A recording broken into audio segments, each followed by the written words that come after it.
A lot of erratic driving right now. So we're getting our first look at the driver there. It looks like he's wearing a dark colored t-shirt and very dangerous driving around these big rigs, around traffic, also going up the grade, right? Up the Newhall Pass. So that's also very difficult as well. It looks like it may be one person, right? Yeah, one person. And I have to say, it looks like might be a woman. It looks like female arms like there. Yeah, I believe that is a woman with short dark hair, refusing to stop. You see her there with the sunglasses on. Again, this is a Honda SUV that was reported stolen just around 2 o'clock this afternoon. And again, it began with the LAPD chasing this driver, trying to get her to stop. And now the CHP has taken over as this is on the 5 northbound up in the Newhall area. Yeah, approaching Temple and Highway right there. That's exit 183 if you're familiar with this area. Again, this woman driver, we would think is a woman driver right now. Just look how aggressive those lane changes are. Because the window is rolled down, we can actually see her adjust really quickly and move around. Of course, dangerous for her, dangerous for the officers pursuing her. There they are right there coming into the shot right now. And danger for anyone out there today heading northbound in the Newhall Pass on the I-5. We all know how these pursuits end, and it's usually with that driver in custody or being taken to a hospital if there is a crash here. And again, we don't know how familiar this driver is with this SUV. Amy, you said it's a stolen car, right? You get behind the wheel of a new car. It takes a while to figure out how they work and what everything else does inside the car. And you can see here, doesn't matter, 100, if this is correct, over 100 miles an hour right now on the 5 freeway. Wow, certainly a high rate of speed. And we have with us on the phone Dave Avalar, who's a retired LAPD pilot. And Dave, thanks so much for joining us. We're watching. It appears that it is a female driver and getting a little distance here, going close to 100 miles per hour. Hello, Dave, are you with us? Okay, we're going to see if we can get Dave Avalar on the phone with us here. He's been with us, Amy, many times before when we've had him join us for our pursuit coverage. He was many times in the helicopter covering these, so he's very familiar. Dave, are you there?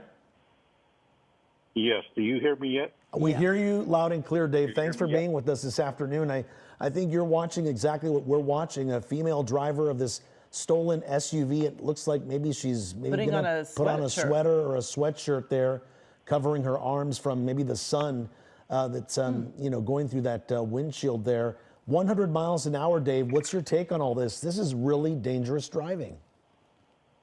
Yeah, this is more so than what we've seen lately. I mean, this is an extreme heavy traffic, especially all these big rigs. You know, it just brings to mind. I received info that it was a stolen vehicle. Right. But I've yet to verify that. And usually I don't say that unless I get a couple of reports on it. But at these speeds, Amy, Juan, I mean, this is desperation here. So it's you think sometimes is it just a stolen vehicle? Is there something else involved in this? But just weaving in and out of this traffic is extremely dangerous. And all too often, it seems that the vehicle that they're pursuing always seems to have tinted windows. We can't really see in to see if there are other people in there. But we did watch as this driver, which if anyone has ever tried this, putting on a sweater or a sweatshirt while you're driving, and in her case, 100 miles an hour, trying to keep control of this vehicle. Certainly desperate measures here. Hard to say why she was putting on that sweatshirt. It looked like a green sweatshirt or sweater, but she is still really keeping those speeds really, really high. And you know, Dave, we did confirm with LAPD, so your sources are correct. This was a stolen vehicle. So we do know that much. We do know that, or at least what we can see, and look at that, both arms are covered, Amy. So she did put on that sweater or sweatshirt successfully behind the wheel of this car there, and it looks like she even has the seatbelt on. Dave, you know, we often see these pursuits. A lot of time it's men behind the wheel. When you see a lady here behind the wheel, I mean, I don't know if the video is up to date with you there, but you can see she's just maneuvering very erratically. She's squeezing by cars in big rigs. Male versus female when it comes to these things. What have you seen in the past?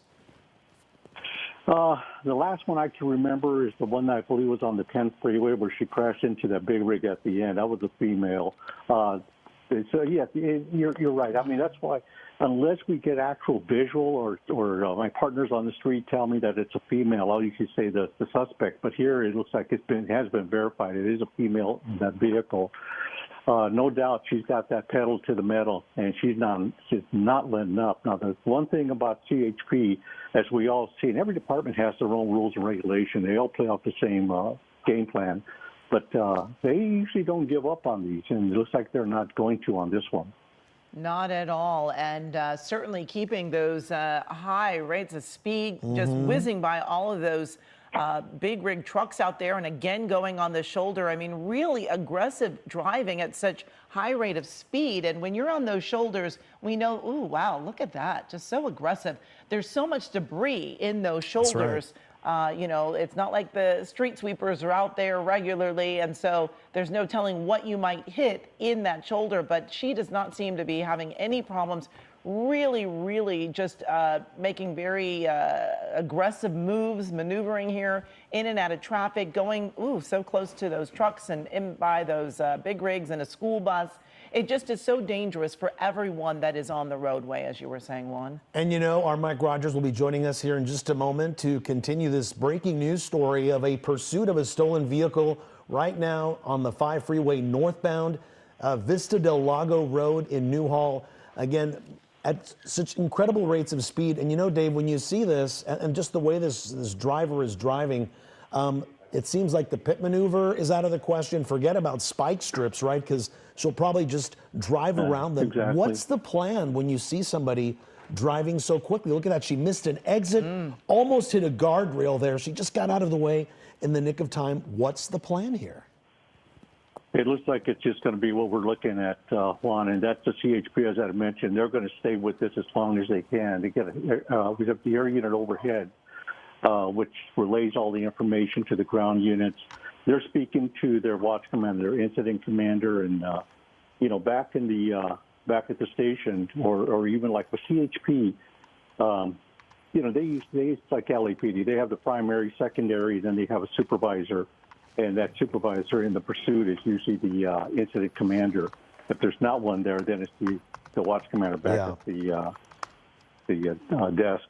But they're responsible for managing this thing, so they'll relate here, you know, what's going on, what they prefer. And Dave, in this case, with on the I-5 Freeway there in Newhall, you know, there's a grade going upwards as you get closer and closer to eventually the Grapevine. You're going uphill. Does that change things for the driver, for other drivers, for law enforcement, that you are going up against a grade? No, not that I'm aware of. I mean, it's the downside that when she'll really pick up the speed, that's the side that's going to worry me more than the upgrade.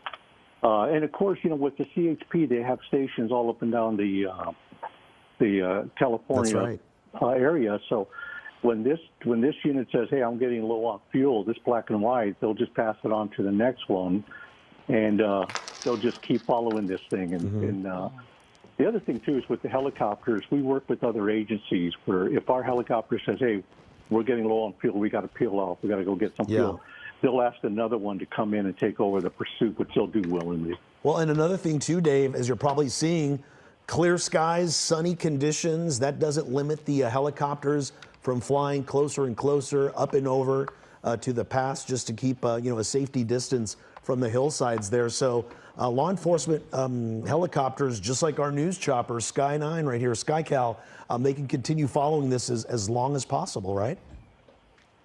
Yes. And they're, you know, the pilot, and I know quite a few of them. I've actually worked with some of them, some of your people. And they know where the heliports are, even at least where they can always drop in and get some fuel. So, but they'll advise the ground units. But you know, the one other thing, Juan and Amy, is that you know, haven't been in pursuits on the ground as a driver and a passenger and have to broadcast, and then also as the pilot and the TFO, because pilots do both. There's a lot of anxiety going on in here with the driver. The driver, she is just you can imagine what she's going through. But the police, we know how to manage that. It's not our first rodeo. You know, they have part of the academy is actually the EVOC training, which is the Emergency Vehicle Operations Center, where they go through mock pursuits and how to work with each other. Well, I'm anxious just watching at That's these right. speeds, you know, seeing her come so close to these other cars. Now we're getting a little wide open stretch of roadway here, but man, she has been going quite fast. And Mike Rogers here on our breaking news desk, joining Juan Fernandez and I as we continue to watch this stolen Honda SUV that is eluding officers right now. They just are staying close on this vehicle, Mike, but this driver not slowing down. Not slowing down, and we are approaching the end of LA County. We are coming up on the LA County line pretty quick here. The next exit's going to be the 138 freeway, which if she takes it, that'll take her eastbound back into the Palmdale, Lancaster area. But if she continues on very quickly, she will be in Kern County. So we are already about to switch out of the Newhall area of the CHP into, I believe, the Tehachapi area, and then we'll be into Kern County. So we'll see if Kern County, you know, they're going to send an airship from their end, or if we're going to stick with the one from LA County. But we are switching into a different jurisdiction of the CHP here pretty quick as we get out of the LA County area here. And I believe now she is past the 138 freeway, committed northbound on the 5. So her next exit is going to be Lebec, you know, Gorman, Fraser Mountain Park Road. We all know that gas station up there. Yeah. So those are going to be her next options if she wants to get off. But she seems at this point pretty content to just stick on the 5 and continue her way north here. You know what's amazing, Mike? We've seen her drive erratically, change lanes, go right up to cars, just basically bullying to get out of her way. We saw her put on a sweatshirt, and now it looks like she may have taken the sweatshirt off. The right side of your screen right there is showing you here's when she was on the shoulder of the road there. Again, Amy was saying just how much debris was kicked up. Here's some of that bullying I was talking about right up there on the bumper, Mike. She wants people to get out of her way. And you're mentioning Lebec and Gorman. I've been up there many times covering the snowfall. There's not a lot of wiggle room out there. Once you're off the freeway, it's that gas station that we often go to, and some smaller, you know, city roads. There's not a lot of places for her to go. Yeah, if she's trying to get away, the northbound 5 would obviously be her best bet. I mean, like you said, if she gets off on these surface streets, she's just going to get kind of either in a dead end or onto these kind of more mountainous local roads that are up in that area. Sorry, just listening to some of the radio traffic here. But yeah, it's, you know, the bad thing about her running from CHP is CHP can chase her as far north, as far south, as long as we're within the state. You know, the California Highway Patrol has the ability to chase her as she pulls up behind that big rig now. Yes, and Dave Avalar, LAPD retired helicopter pilot. And, you know, Dave, we've talked with you on so many of these pursuits, and we know that pursuits are always dangerous. We always mention the fact that when they are on a highway, when everyone's going the same direction and you don't have pedestrians out there, it is not quite as dangerous as those surface streets. But in a situation like this, where this driver is going so fast, now we're seeing one of the patrol cars cruisers going up ahead. You know, we haven't seen any bit of slowing down. She's slowing down just a little bit, trying to figure out what that CHP unit's doing, right, Mike? Here's the thing. I was just listening to the radio. It's because there's construction coming up. So Fort Tejon advised that the lanes are split because of some construction coming up. So that's why that ground unit, I don't believe, and John, if you can pull out just a little bit, I don't believe that ground unit is still that close anymore. Yeah, they wanted to back off as they were coming up to that construction. So we'll see where that construction is, but that's what the Fort Tejon, right on the shoulder there again. Just amazing. That's what those Fort Tejon units were advising, was that the roadway is going to split because of some construction coming up. Mike, have we been able to find out any more information? We know it's a stolen SUV. From where, when it happened? Was it a violent carjacking type situation? Do we know anything about that? Yeah, no, all we know right now is that LAPD was the one who started it. It sounds like it started in the Devonshire area, which is kind of in the northwest portion of the valley. And LAPD started it. They requested CHP to take it over. And that's where CHP has kind of been. I'm working to see if there's any aircraft they're going to take off out of Bakersfield or Kern County to come be overhead of this and relieve whoever's there with their helicopter right now. But just these really wild situations. And, you know, the only good thing about the driving on the shoulder like this is we have seen several times recently where these drivers are going so crazy on the shoulder and they kick up debris and they end up essentially spiking themselves. Exactly. That's right. And the car comes to an end. So hopefully that will be a situation that we'll see. Well, we have certainly seen her on both sides of the shoulders there and going at an extremely high rate of speed, still going well over 100 miles an hour.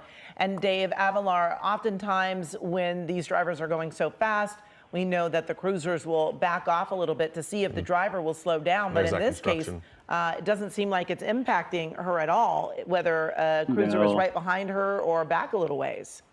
Yeah, what they're trying to do is they're trying to de-escalate it. They're trying to calm the driver down, but I don't think that's going to happen here. So I think what the CHP is doing, and we've seen it so many times with them, is that they're going to stay right on them. And Mike, you're absolutely right about the shoulders. Oh, There's a she lot of just hit debris there. In fact, we've seen the chippies here a while back. They kind of refuse to go on the shoulder.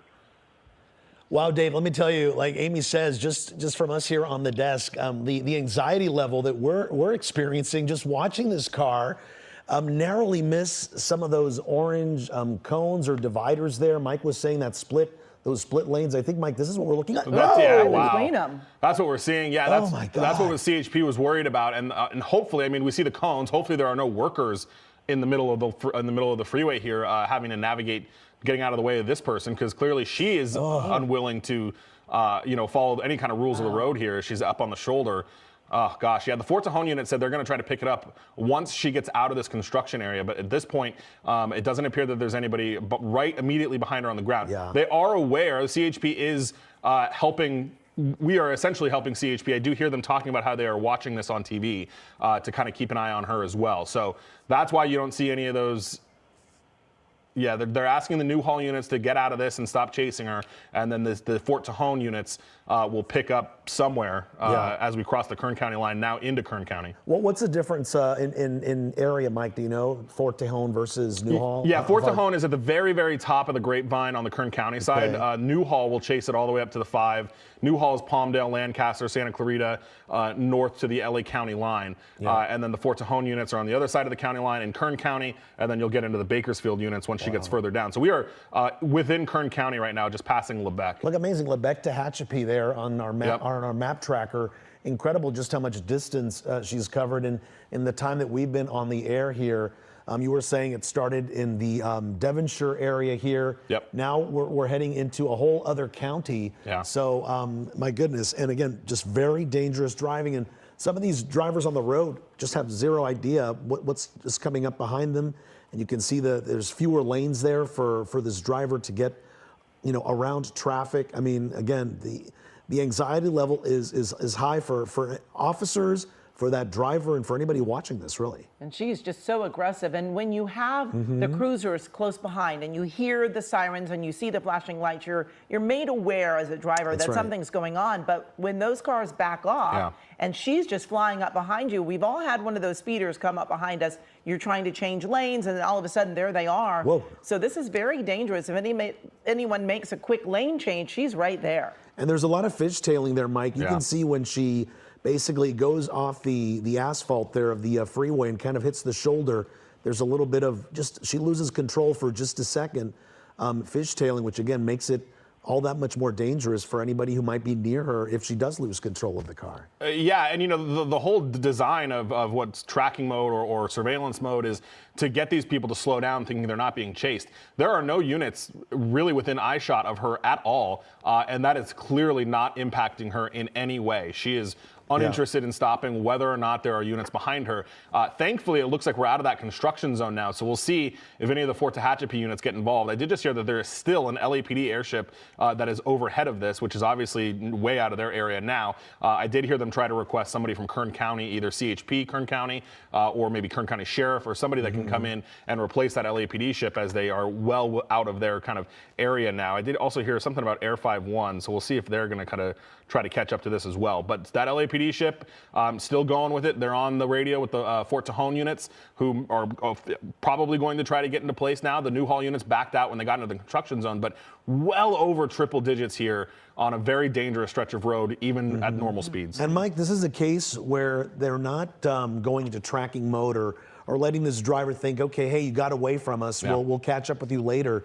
Something pretty serious must be, other than the erratic driving, something really serious must be known by officials here. I'm guessing, right? Yeah, you would think so. CHP generally doesn't, even for minor wants, CHP generally doesn't do surveillance or tracking. They'll do it if it gets off on surface streets, but just from my Something pretty experience, serious generally if we're on a freeway or a state highway or something like this, CHP will pretty much stick with it. They're the most, I'll say, liberal agencies of chasing cars. They'll chase something. This isn't even their want originally. They took it over from the LAPD, who was originally chasing this. So CHP will stick with it. What got them to back off, though, was that really tight construction zone and her just complete lack of care while driving through that, not only for the people on the road, but the people that are working in that construction zone and all those other things, just weaving and kind of threading the needle here in and out of these cars. And those orange dividers, mostly they're filled with water, Yes, right? So they use the water to kind of weight them down. And the way she threaded the needle there when she went through that those two orange dividers, I mean, that's scary. I mean, I wouldn't know if there was water or cement inside one of those things, and she just blew right through there. She did hit one before she went through the two, and she's going so fast and in such a sharp contrast. A lot of these trucks are going relatively slow, so her going in and out of this traffic is just so dangerous. If she were to hit one of these trucks, it really is going to be pretty catastrophic. Yeah, definitely. Go ahead, Dave? Oh, I'm sorry, guys. I was going to say that the once the incident, like what you were mentioning before, they had where the units will pull back, hoping that she slows down. She doesn't, but obviously she's not. So it comes up to the fact that the suspect's activity is elevated, or their dangerous driving continues. In the public's best interest, they'll re-engage pursuit. Which, as you had mentioned, Mike, the CHP we have seen, they pretty much stay with them. But even now, she slowed down a bit. So we'll see what happens, even though she almost cut off that little U-Haul truck. Yeah. It is incredible to watch here, Dave. And, we're mentioning that the LAPD unit is still above. CHP is right behind her there. So they could follow this up until she runs out of gas. They really have no limit, right? Oh, yeah, absolutely. Yeah. And it's... if they can get LAPD trying to get hold of Kern County or the CHP trying to get their ships up, then they can just follow this forever. Yeah. Dave, a question for you.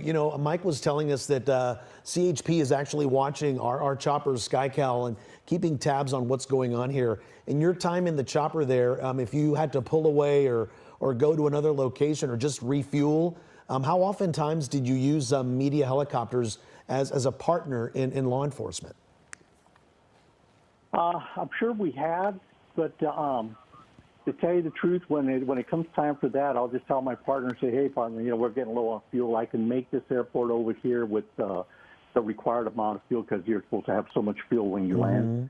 So, we'll go ahead and so. But we have used them before where even on regular calls, what I started doing at the very end of my career was I would come in and say, okay, hey, TV ships.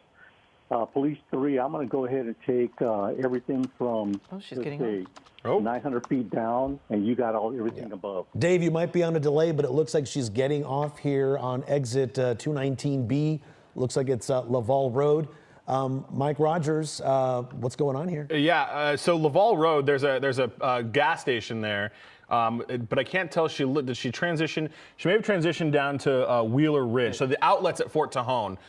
If any of you have ever driven north on the 5, that is where she generally is right now. And I'm trying to see, there's the outlets on the left side of the screen. So it'll be interesting to see if she's trying to make a move to get back on to go south, if she's going to, go shopping or what her exact plan is here.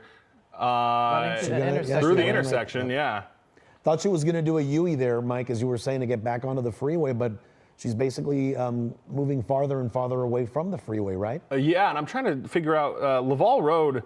I can't tell if she's on. Yeah, she is on Laval Road still. Okay, so here's the freeway. Yep.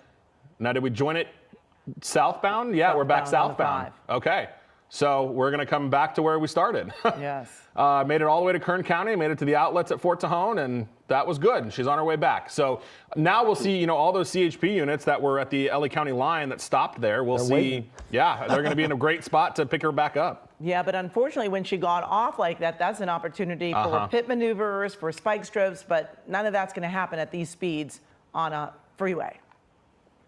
And there she is, still going nearly 100 miles an hour in the slow lane. And you have to wonder if she's thinking about maybe getting off again. Maybe she has an idea where she wants to go, or hoping to figure out an exit plan. But for this time now, she's staying on that slow lane, which in the past she was mostly on the fast lane. Yep. And what we know right now is this is a CHP pursuit of a stolen vehicle there. This SUV taken, we believe, in the Devonshire area in the west-northwest part of the San Fernando Valley here. And for a good portion of this pursuit, the driver going at speeds of up to and above 100 miles an hour on the I-5 northbound, heading farther and farther away from the LA area, crossed county lines, and now got off on Laval Road and basically jumped back onto the freeway southbound. Figure out if they were still being chased, what was their kind of thought process behind this. Whoever this person is probably has more of a tie to the LA County area, which is why when they got all the way up there, they realized, I don't really know what I'm going to do up here. Yeah. Let me come back south. Whether or not they know that we're still above them, and whether or not they know that law enforcement still knows where they are is kind of unclear. But as John zooms out there, you see there are still no ground units anywhere behind her. And I can't tell, and John, if you can tell me on the radio, is that LAPD helicopter still with you guys? Right, Mike's Well, we're seeing- talking to. No, he's not. No, So, okay. so he's not. So CHP is just monitoring this with us. I'm listening to him still talking about it again on the radio. So we'll see if these LA County units want to get back involved in this. So, Mike, the CHP is watching our signal right now and basically figuring out what's next? That's kind of what it sounds like, is that they're watching the news helicopters on it. LAPD stayed with it all the way, through the Kern County line, and then probably, I assume, realized that they were, further away from where they needed to be than they were. So they turned back around. I don't know if it was a fuel situation or what. And that's when I had heard them request some air operations from Kern County. But now that we're coming back southbound, we'll see if there are any CHP air units that can get involved in this, or if anybody's going to come join this, if those LA County units, ground units want to get back on it, or what their plan's going to be. Well, the one advantage here is that she has certainly slowed down. Yeah. I mean, we're now down around the 80s, 70 miles an hour, and that is a lot lower than when we saw her heading northbound going 123 miles per hour. So this is certainly an advantage here that she has slowed down, and a little less dangerous for everyone else that's out there on the road. And maybe the going downhill has something to do with it. Remember, Dave was telling us that the big concern is not when the driver is going uphill. That'll kind of keep them at some rates of speed. But when you're going downhill and gravity is pulling you further down, things could be a lot different. If you're going at high rates of speed, the car could be a lot harder to control. And as you see here right now, Amy, 76 miles an hour, not too bad. And Hey, less Ron? traffic. Yes, Dave. Yeah, I was going to say there's a couple of other things that I'm looking at. I'm thinking too is that de-escalation. They don't see the black and whites behind them, the horn, the siren. Okay. The other thing too is what we often see is that once they get to an unfamiliar area, they come back into LA, or they come back to where they're familiar with. And I think you guys are right that she got up there. She's not familiar. Found her way again to head back south where she's familiar with the LA area. That's just what I'm thinking here, especially since she went to the number 1 lane now. So she's, and you're right, Amy, she's, the speeds have gotten down to at least a decent speed, 80, 70. Every now and then she kicks it up, but I think not having those black and whites behind her right now, it's kind of like de-escalated the situation. Well, Dave, if she's going to end up in jail, I think she wants to be a little closer to home. Whoever's going to bail her out, Yeah. right? Well, and I can tell you she's not going to be alone for long. The LA County units are standing by. They're just waiting for her. There's an LA County Sheriff's helicopter that's on the way. So her time alone is not going to be for long. And I just noticed something, and I don't, John, if you have a chance to get on the passenger side, it looked like there was some, maybe part of the car that was hanging off on the passenger side. So I don't know if she swapped paint at all, or it didn't look like any major damage, but it did look like something was flapping around She there. did hit one of those the large cones, orange that's right. Yeah. barrels, and so she might have done some damage when she hit that barrel. Yeah. So he's seeing it would've been some the right trim one. that is hanging Yeah. off there. Yeah, right there flapping, yeah. And that might be when she hit that orange barrel, right And before early- she zoomed yeah. between the two. And earlier, Mike, when we were looking at this very shot here, it looked like there may have been an iPad or something in the passenger seat. You could see like the glow of some sort of, like I said, phone or some sort of iPad. So at least we know there's nobody in the passenger seat. My guess is there's nobody in the back seat. except this one, we believe, is a woman driver leading a CHP and LAPD on a high-speed pursuit through the Newhall Pass, back now into the LA County area. Looks like she's on the I-5 South at West Kern. Yeah, we're coming back up on that that overpass where we send all the reporters in the snow. That's right. So Fraser Mountain Park Road. So we're coming up on that. So she'll be crossing back into LA County here very soon. Which, you know, not to second guess the suspect here, but if she had continued north, she may have had a little bit of a better shot because they lost the air units and there were no ground units behind her. But she is coming back southbound where these LA County units are about to be waiting for her. And those air units, whether us or LAPD or CHP, Mike, they're also limited by fuel, right? If they've been up for a while or if they're running low on fuel, they may just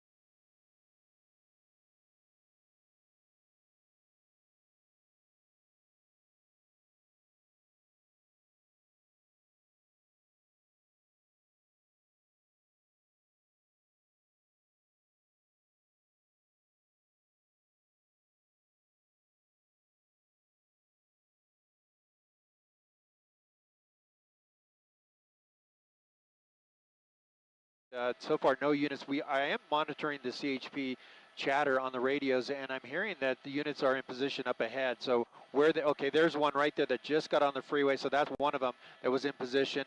It should be picking up the vehicle once it spots it there, going in and out of lanes here. And I'm hearing from my pilot, Jim Pollard, that he's seen several CHP units in trail, and that unit just put up its lights and sirens there. So he's going to close the gap here in just a second, and the pursuit will be back on here on the ground with CHP, and we have heavier traffic though.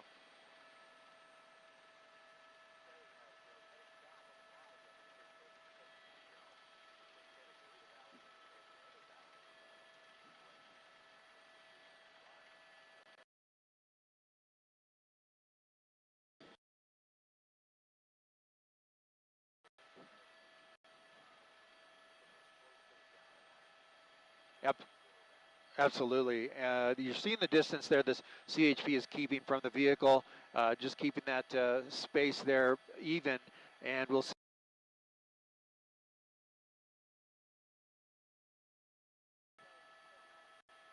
She's slowly starting to pick up the speed. Now we're up over 100 again. Yeah. You saw a little bit of that of evasive maneuvers when she was kind of weaving back and forth through the cars.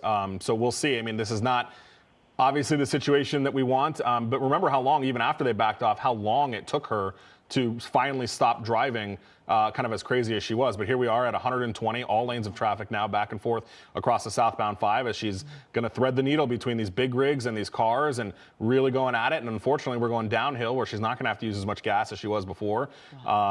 So we'll see what CHP is going to do, if they're just going to wait this out and hope she runs out of fuel. But look, that unit backed off as soon as she started driving like that. That unit's pretty far back now. And it seems, Mike, the traffic may be a little lighter heading southbound. I'm just looking at the northbound traffic. It looks a little heavier. She has a little more open road here, it seems like. Wow, she is flying now, though, at 100 and almost 30 miles an hour. You saw that second CHP unit getting on the freeway. So they're there. Oh, barely. And all it takes is that. All it takes is her not being able to hold onto that wheel when she comes into the back of a semi-truck like that, or a box truck, and that's going to cause significant damage. Well, and just the momentum, Mike, right? If she loses control and the car starts to tip, it's just going to keep rolling over till it comes to a stop. Yeah. Very dangerous. You're going those speeds. It takes very little to lose control. You could just hit, you know, Anything. a bump in the road, a pothole, anything, and you're going to lose control of that vehicle. Even some loose gravel at 130 miles an hour if you aren't holding the wheel just the right way. And we did notice a little earlier when we actually had the camera shooting through that window, you saw she had her hands, both hands on the wheel. She was certainly focused there in driving, even between putting on that sweater and perhaps taking it off again. But certainly an aggressive driver here, going 120 miles an hour. And Mike, these are one of these pursuits that, we have so many that happen here in Southern California. These are the ones where I'm more and more interested in the backstory of this woman. It's like, why did she take off? Why was this SUV targeted by her, and why wouldn't she stop? It just makes the whole story just that much more interesting. And again, the fact that most pursuit suspects tend to be men, the fact that she's a woman adds more interest to this pursuit as well. Yeah, absolutely. And just not knowing, we've not heard any kind of radio traffic about it's a known suspect, it's anything that, that they can, wide turn. Oh, wow. Okay, so I didn't want to give it away in case they were watching. There was a spike strip. So CHP was trying to do a spike off in the dirt. Oh my gosh. That's exactly what we're talking about. Right under that. That's what we were just talking about, Mike. Losing is control. you lose control, you're just going to keep rolling over and up against that embankment underneath. And over. I know John's trying to move SkyCal around to see where that car ended up, but that that's not gonna be a good situation once there's their guys, they're gonna roll fire here and get them out there. But that was an intense, really high speed collision here. She lost control off that side of the freeway. And she may have hit some railing there as well. Yeah, definitely took out part of the guardrail. And what I believe is, John's moving around, but what I believe is right under there, she may have hit the underside of the pillar there of the of the underpass. Well, so let's hope she had a seatbelt on, Mike, because if she wasn't ejected from this car crash, we're starting to see a little bit of the vehicle. Yeah, and there's the car, and of course it is upright. Still upright. Yeah, after it rolled though, I think that's how it ended up. Look at the damage on that. Yeah. Wow. This is exactly what law enforcement does not want to see. We don't want pursuits to end this way. We want people to stop, slow down, do whatever, give up. But this is just horrible for everybody. The officers that have to walk up there to that vehicle and take a look at the individual inside. I've done that before, and the first thing you think of is the family that that you have to notify and stuff. But this is really, really sad. And there's nowhere to go here. Guys watching this, you can see that there's a railing in front. Yeah. There comes an officer with, looks like a medevac bagger, right, Mike? It's a fire extinguisher. He's saying on the radio, he's saying the car is on fire. I don't see that, obviously, but he's obviously closer than we are. I just want to let you guys know, I played back the tape on this. She crashed at 115 miles an hour. Yeah, we're not going to replay it just because of the nature of the crash and how violent it was, and we don't know how this person is doing it all. But I just wanted to let you know that the speed of that was at 115 miles an hour when she came off the freeway. And we were just talking about how easy it is to lose control. Real quick, they just put out what's called an 1144. John, if you can back out just a little bit. 1144, they're saying obvious death. Which is exactly what we were concerned of. That officer right there just put out over the radio that this is an obvious 1144, that they believe this woman is now dead after a result of this crash. Of course, the fire department will still come and make that final determination, but the officer believes that there are obvious signs of that. Imagine that, Mike, that just on first inspection, they could tell this is a DOA, right? I mean, how violent of a crash, and what they're seeing inside that car right now to lead them to believe there's no signs of life here. That's sobering. Yeah, absolutely. And we won't get very, detailed on how they make that determination, but there are certain requirements that an officer can say, I'm confident that this is what it is. And apparently that officer saw enough to say that that's what happened here. And again, like I mentioned, the fire department's going to come out and they'll do this. Now we are talking about an hours-long investigation. Freeway closure. Freeway closure. Yeah, we'll see if they close the whole freeway. I believe this is the Ralph's Ranch Road is where I think she came off at, or Quail Lake Road, maybe. So hopefully the entirety of the freeway won't be shut down. Certainly this off-ramp will be. And just a reminder, it's never worth it. Never worth running from police. Never worth thinking you can get away. Here's someone's life just coming to an end here because they didn't want to pull over for what could have been, maybe a not too serious a charge based on maybe her background. She may have, just been put in jail for a while. The situation turning grave this afternoon. Exactly, and you have to imagine that there are other people whose lives are also being impacted by this. It's almost never just one person. Yeah. It's multiple people who are impacted by this, and it's just so disappointing, as you were saying, Juan, that to be arrested for stealing a car versus losing your life, it's just not worth it. And there are people that are going to be notified, as Dave was telling us. The worst part of what he had to do as an officer: knock on a door, reach out to to a relative and let them know what happened here. And, you know, to see that this was something that was, you know, televised to a certain point, it was is something so serious. And Dave, you saw this unfold with us, your reaction once again. Well, we were hoping it wouldn't end up like this, but I mean, with everything that we were discussing, the speeds, 115, 130, like man, so you could hit a pebble, you could lose control. But once she hit that sand, she hit that dirt, yeah, she was going to lose it. I was just hoping that she would just slide sideways and maybe just end up upright. But with the way it happened, and I've walked up on in a pursuit like that with numerous Ks. And it is a horrible thing because you think of the families that have to be notified that aren't even aware of this, and hopefully they weren't watching. But yeah, we just pray for the best. For and the it's incredible, Dave and Mike and Amy, how quickly this all came to an end. Right? Yes. We've been over this for it seems like an hour, almost an hour, and all of a sudden, boom. And that's what happened. They were going to do those spike strips right at Quail Lake, and I didn't say anything because in case this person was watching, but it looks like that she probably saw that was coming and, you know, made a last-second decision to try to veer off. And I want to correct myself. This is actually the transition road to the 138 from the southbound 5. So this is south 5 to the eastbound 138. That will be closed for an extended period of time. I just heard them request what's called a MATE team, which is their major accident investigation team. So certainly this will be now a very lengthy investigation because not only did somebody die, but it happened as a result of a pursuit. Mike, we're looking at the I-5 Freeway north and southbound. They're holding back some traffic. It looks like they're letting them go now.